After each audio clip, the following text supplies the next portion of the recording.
At ito po para sa mga naghahanap po ng mini driving light para sa kanilang mga motor.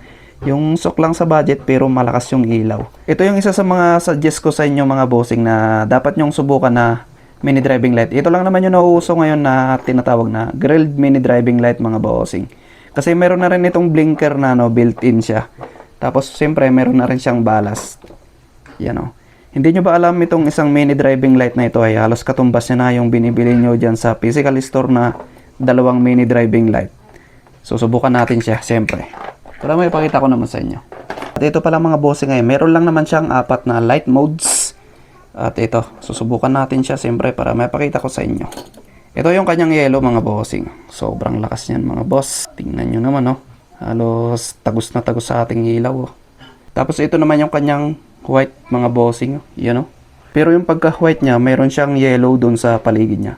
At talagang hindi siya nakakasilaw mga bossing. Sobrang lakas nito mga bossing, nasa loob kasi tayo. Pero itetesting natin sa labas mga bossing para makita nyo. Tapos ito yung combination ng yellow and white mga bossing. Yan o. Last yung kanyang blinker. Yan o. Napakasulit niyan mga bossing o. Kaya kung ayaw magbaba ng mga ilaw yung mga nakakasalubong nyo, ito lang gamitin ninyo.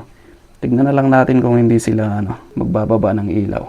Hindi mo na kailangan bumili pa ng blinker mga bossing para dito. Halos nandito na lahat sa isang ito.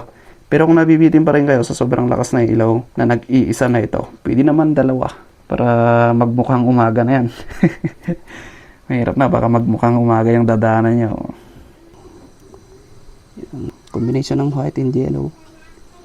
Yun o, diba? Napakasulit yan mga bossing. Tapos blinker. Yun o. Napakaliwanag yan mga bossing o. Tapos itong kanyang yellow. Yun o. Tama na. Baka mapagalitan pa tayo.